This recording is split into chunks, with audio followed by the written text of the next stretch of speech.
Jeff, we talked about this the other day on my podcast, but you're rubbing shoulders now with the elite, but you are one of the elite. Is that kind of hard to grasp? Tim, it is hard to grasp. So, just the idea of being involved in this event for so many years as the master of ceremonies, and then all of a sudden being included in this deal on the other side.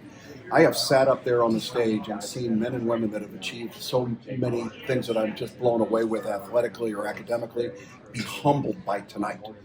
Being a part of what is a very unique group of people. I don't know that there's a better Hall of Fame in all of college athletics. Yeah. And I just want to follow up on what we were talking about the other day.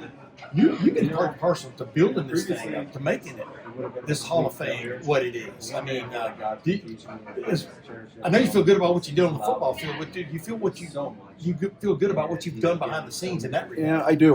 The time that I spent as a member of the varsity board and president of the board and trying to build this thing up, because 1977, my senior year, was the very first time they had named a class.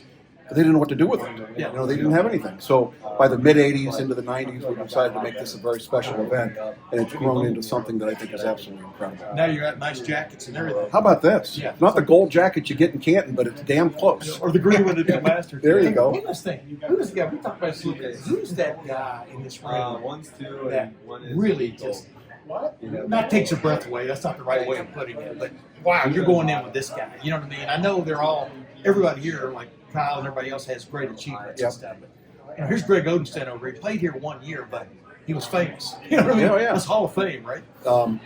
This is easy for me because I had a brother, Judd, who was a 4-time Olympian in the hammer throw.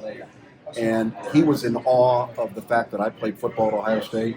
And I told him it was nothing compared to being an Olympian. So when I see a guy like Kyle Snyder, that to me gives me chills, because I know how Judd, who died a couple of years ago, we lost him, but he was a 4-time Olympian, and whatever he achieved was far greater than anything I've ever done.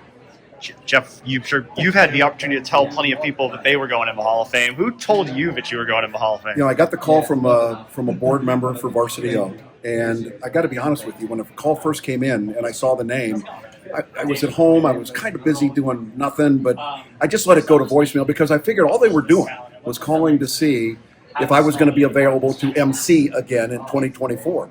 So voicemail, I listened to it, says, "Hey, we've got some news for you. Give us a call."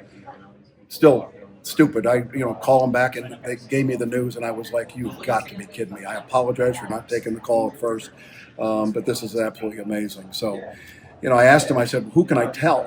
And they said, "Well, keep it under wraps for a couple of weeks until there's a formal announcement. But feel free to tell your close family." So my wife and daughter were out of the country. My son lives up in Cleveland. I'm there with my Labrador. And, hey, we're going into the Hall of Fame. But I was able to call my mom, who was 93 years old at the time, living in a nursing facility up in Canton, Ohio, thriving, doing perfectly well. Was able to share this with her, and she was so proud. And unfortunately, we lost her about 6 weeks later.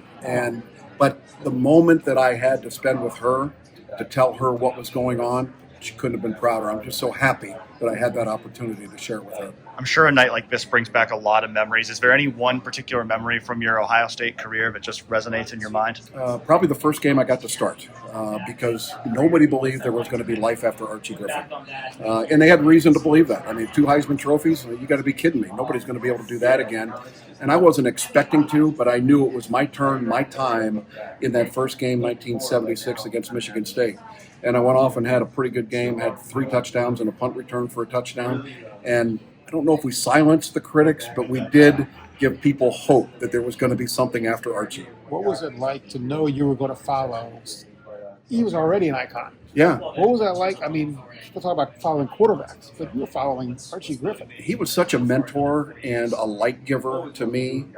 And I remember him saying to me at some point in time in that spring practice leading up to my junior year, "You can do this." And just hearing that from him, that you can do this, meant the world to me.